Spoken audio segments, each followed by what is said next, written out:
देख रहे आप सभी दर्शकों का बहुत बहुत स्वागत है। मैं हूं आपके साथ रमनदीप कौर। इस वक्त की बड़ी खबर आ रही है यूपी से।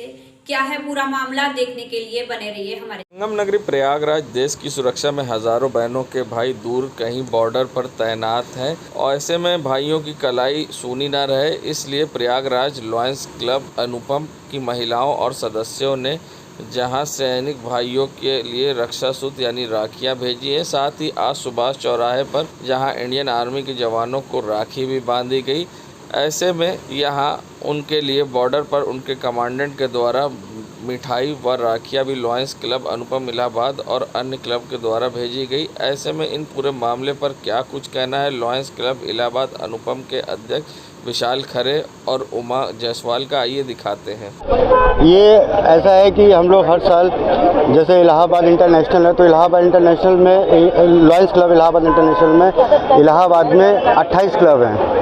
तो ये 28 क्लब जो हैं वो सामूहिक रूप से बॉर्डर पे जो अपने घर से दूर हमारे तैनात जवान लोग हैं बॉर्डर पे, उनके लिए राखी और मिठाइयाँ भेजते हैं। ये एक कंबाइंड प्रोग्राम होता है जिसमें इलाहाबाद के सारे क्लब हिस्सा लेते हैं। मैं इलाहाबाद अनुपम का अध्यक्ष हूँ, जो इस समय अपने हम लोग 1000 राखियाँ और 11 केजी मिठाई बॉर्डर पे अपने जवानों के लिए भेज रहे हैं। किसके माध्यम से भेजा जाएगा? ये यहाँ पर जो सेना के जो कमांडेंट हैं वो अभी यहाँ आएंगे, जिनके नेतृत्व में ये कार्यक्रम होता है। यहाँ से ये वो सारे मिठाइयाँ और राखियाँ कलेक्ट करके बॉर्डर तक पहुँचाते हैं। मैं इलाहाबाद अनुपम लॉयंस क्लब इलाहाबाद अनुपम क्लब का अध्यक्ष आर्किटेक्ट विशाल खरे। हम ये कह रहे हैं कि हम लोग तो यहाँ देशवासी अपने भाई बहनों को जो आपस में हैं वो तो राखी बांधते ही हैं, लेकिन हमारे बॉर्डर पे जो सिपाही है उसको नहीं पहुँच पाता है। तो हम लोगों का एक ये सब लोगों का मिल के लॉयंस क्लब इंटरनेशनल का एक ये पहल है कि उनको राखी भेजें हर साल।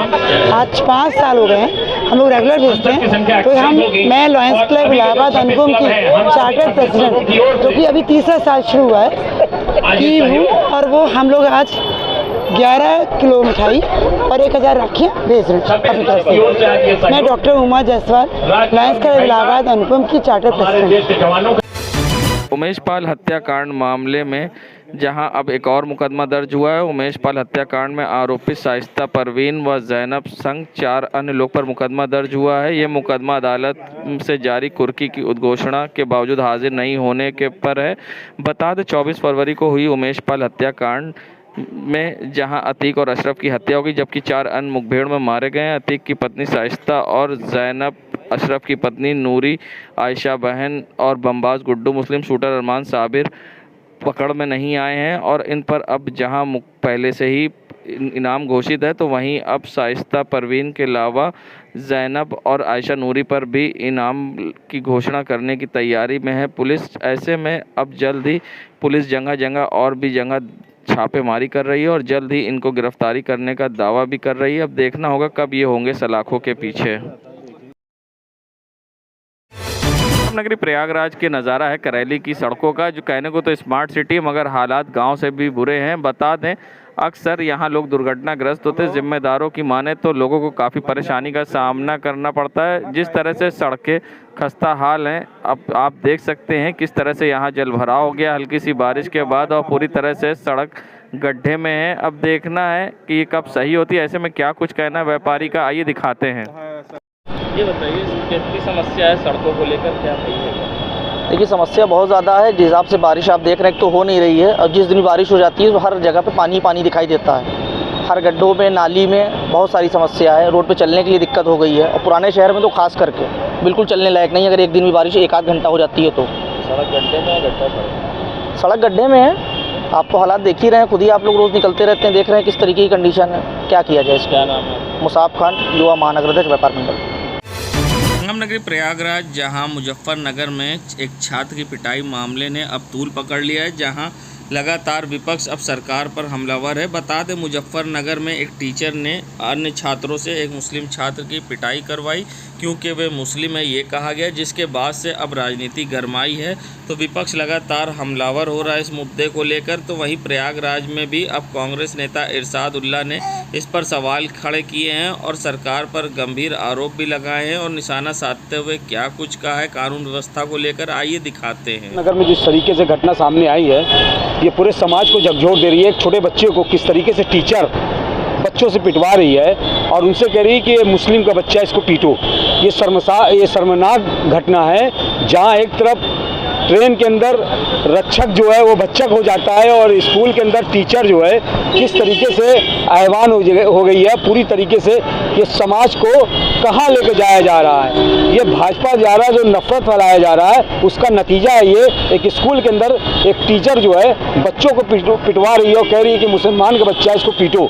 ये बहुत शर्मसार है और इससे जो है पूरे देश के अंदर जो है इसका विरोध होना चाहिए और इस टीचर को जेल में होना चाहिए। किस तरीके से नफरत परोस रही है और हमारा जो काम है वो मोहब्बत का काम है, इनका काम भाजपा का नफरत फैलाने का काम है। इरशाद उल्लाह। संगम नगरी प्रयागराज में जहां रक्षाबंधन से पूर्व जहां हरियाली गुरु डॉक्टर NB सिंह ने जहां वृक्षों को आज फूल माला से राखी बांधकर साथ ही संकल्प लिया कि वे वृक्षों की रक्षा करेंगे। साथ ही उन्होंने आज 150 पौधे भी रोपे हैं। बता दें, उनका कहना था कि जिस तरह से पेड़ों का संरक्षण नहीं हो पाता और ऐसे में पेड़ खराब होते हैं, हमारे लिए पेड़ बहुत ज़रूरी हैं। साथ ही उन्होंने पेड़ में आज रक्षाबंधन से पहले जहां फूल माला से राखी बांधकर विधि विधान से पूरी आरती की है और साथ ही संकल्प लिया कि वे पेड़ों की रक्षा करेंगे और लोगों से भी कहेंगे कि वे पेड़ों की रक्षा करें। ऐसे में क्या कुछ कहना था प्रोफेसर NB सिंह का इस पूरे मामले पर, आइए दिखाते हैं आपको।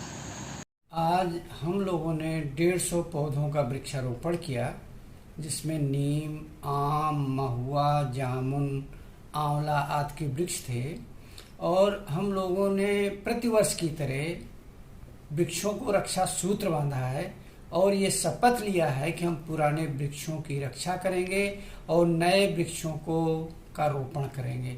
वृक्षों की सुरक्षा अधिक आवश्यक है क्योंकि पुराने वृक्ष कार्बन डाइऑक्साइड ऑक्सीजन का अनुपात सुनिश्चित करेंगे, व्यवस्थित करेंगे।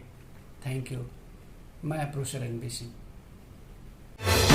प्रयागराज उत्तर मध्य रेलवे कर्मचारी संघ की ओर से मंडल अधिवेशन का आयोजन हुआ, जिसमें मुख्य अतिथि के तौर पर जहां अधिवेशन में भानु प्रताप सिंह वर्मा केंद्रीय मंत्री भारत सरकार रहे, वहीं अतिथि PSMI DK नायक एवं भारतीय मजदूर संघ के राष्ट्रीय मंत्री एवं रेल और औद्योगिक क्षेत्र के प्रभारी अशोक शुक्ला रहे। बता दें, जहां अधिवेशन की अध्यक्षता सतीश गुप्ता ने की। बता दें, मंच का संचालन रूपम पांडे ने किया। सभी ने कर्मचारी के हितों की बात रखी। हेमंत विश्वकर्मा महामंत्री ने कारखाना मंडल कर्मचारी गण के हो रहे शोषण उत्पीड़न पर सवाल उठाए, कहा कि इसे बंद होना चाहिए। ऐसे में अधिवेशन में सभी ने अपने अपने विचार व्यक्त किए और मजदूरों के हितों में बात की। चौथे इमाम ज़ैनुल आबिदीन की याद में दरियाबाद स्थित स्वर्गीय अनवर हुसैन के अज़ाखाने से जुलूस आबिदे बीमार निकाला गया। आयोजक सैयद ज़िया हुसैन की क़यादत में ताबूत व अलम का जुलूस सैयद इकबाल हुसैन के अज़ाखाने पर पहुंचकर संपन्न हुआ। दानियाल इलाहाबादी के संचालन में रियाज मिर्ज़ा व सूज़ा मिर्ज़ा ने मरसिया पढ़ा। मौलाना अमीरुर रिज़वी साहब किबला ने मजलिस को खिताब करते हुए करबला की जंग का मार्मिक अंदाज में जिक्र किया। अंजुमन गुंचाए काशमिया बख्शी बाज़ार के अंजुमन मजमूमिया रानी मंडी के नोहा खानों ने पुरदर्द नोहा पढ़ा। मजलिस में सैयद मोहम्मद ज़ैन, मोनिस ज़िया, ज़फ़रुल हुसैन, लख्ते हुसैन, सैयद मोहम्मद अस्करी, आसिफ रिजवी जैगम, अब्बास नकवी, अली रजा रिजवी, आरजू हैदर, साजिद नकवी, आसिफ रजा समेत अन्य लोग मौजूद रहे। देश दुनिया की खबरों के लिए world media times news channel को सब्सक्राइब करें।